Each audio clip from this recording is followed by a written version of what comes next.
Mga ka-good news, naniniwala ba kayo ng sinasabing time traveler or itong nagta-travel through time sa iba't ibang puok, sa iba't ibang nasyon, sa iba't ibang daigdig na simbilis lang ng minuto ang kanyang paglipat-lipat ng mga lugar. Ito yung tinatawag na time traveler.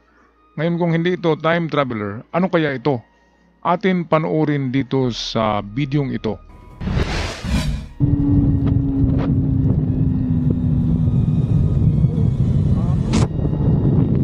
Hilabihang kakurat, kini ang gibati sa motor rider nga si Carl Dagos. Human nga kalit misugat kaniya ang usa ka daw tawo samtang nagbiyahe kini sa National Highway sa Barangay Gusa sa Cagayan de Oro City. Ito ay isang kuha ng isang rider ng motorcycle. Ang rider ay may kasamang asawa niya at bigla na lang tumawid sa daan ang itsurang tao pero walang mukha ito. At talagang bumangga sa kanila pero parang usok lang yung nabangga niya, hindi solido. Ibig sabihin ay parang espiritu lang ito at parang ilusyon lamang. Pero kitang-kita naman sa video kung ito'y espiritu, hindi ito makukuha sa kamera. Ito'y talagang kung tao man ito ay may ibang klaseng kapangyarihan siya. Kasi kaya niyang mawala in a blink of an eye. Atin balikan muli ang video. Kini sa National Highway sa Barangay Gusa sa Cagayan de Oro City. Apan sa aktong magbangga na sila, Ayan o. kalit kining nawala nga daw aso o wala na nakuhaan pa sa kamera. Grabe. Eksklusibong nakainabi sa GMA Regional TV 1 Mindanao si Carl kung asa iyang gisaysay ang makapanglimbawot sa balahibo nga kasinatian. Matud niya, pasado las 3 sa kadlawon, nagbiyahe siya uban ng iyang pares kinsa angkas niya ni adtong tungura diyang nahitabo ang maong kasinatian. Sa among med sa akong partner, nag-anticipate namin nga impact na mabangga mi. So kaloy sa Ginoo sir, wala impact. Nawala na naghangin ba? Ako sure kung nga bangga din mi. Considering my speed, o ang tadukol. Pagbuntag, diyang ilang gi-review ang recording sa kamera. Ito. Nakurat sila kay walay nawong ang mong imahe nga narehistro. Ayun, tingnan natin muli yun. Gi-review ang recording sa kamera. Nakurat sila kay walay nawong. Ito yan. Ito, ang ulo niya ay parang may parang helmet.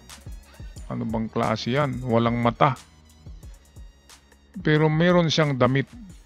At parang naka-shorts ito at naka-long sleeve. Ngayon kung naniniwala kayo sa mga time traveler, meron daw ganyan na klaseng mga tao yan, may physical body pero biglang mawala. Segundo lamang kasi gumagamit sila ng time machine. Yan ay science fiction yan pero maraming nagsabi na totoo daw yan.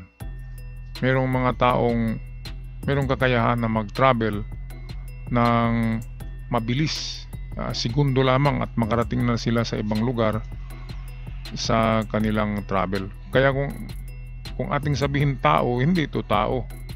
Baka ito yung mga alien o ibang being, hindi human being, ibang being ito from the outer planets or sabihin natin na mga fallen angels na naninirahan sa lupa at nagsusuot na ng mga damit.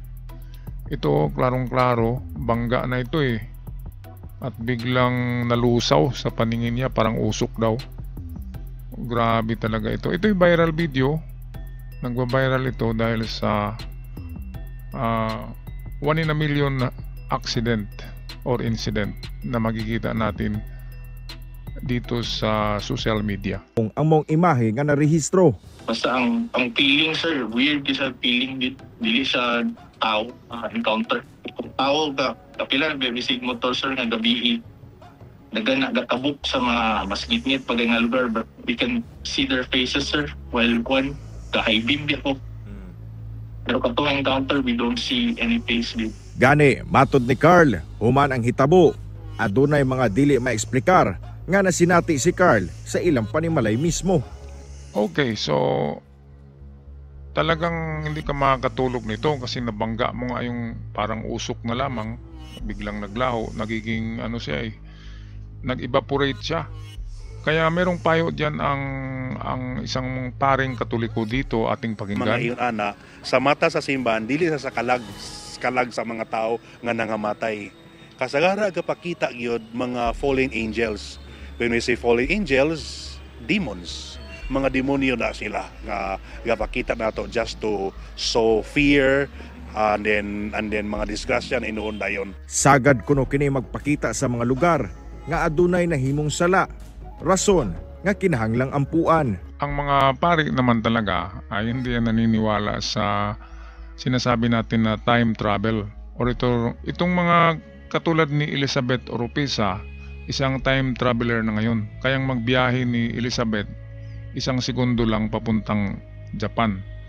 Or kahit pupunta siya sa ilalim ng dagat, ilalim ng lupa, ay kaya niya. Kaya meron mga taong ganyan.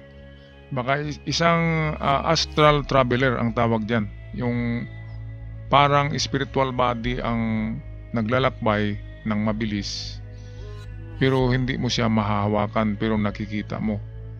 Ganun. Katulad ni Elizabeth Oropesa, yung dating actress. Ngayon nagta-time travel o nag-astral travel gamit ng kanyang astral body. Okay, so tapusin natin ang video. Merong mga payo ang pari dito kung anong gawin natin kapag nakakita tayo ng mga ganito. Aduna sabtambag si Father John ngadto sa mga individual nga nakasinati og mga dili maeksplikar nga panghitabo. Sama kang Carl. Number 1, na something nato nga nang nakakita ta. Ilabi na kato siya. So unsa initial buhaton, instead of mo focus ka sa ati imo nakita, do not focus in there kay madisgrasya ka, maratol ka. Rather focus to your prayer. Any apparition, whatever that is, pose, make sign of the cross, inhale, exhale, talk to God. Okay, so meron namang sinasabi ang paring ito, spiritual. Kasi baka nga mga demonyo, baka mga fallen angels. Kaya kailangan, wala tayong magawa diyan kundi magdasal at mananalig sa Diyos. At wag nang palaging isipin yung nakita kasi yun ay hindi talaga maaabot ng ating kaisipan kung anong mga klaseng nilalang ang mga ito. At kung nagustuhan nyo ang video, huwag kalimutan mag-subscribe sa ating channel. Paalam at ingat kayong lahat.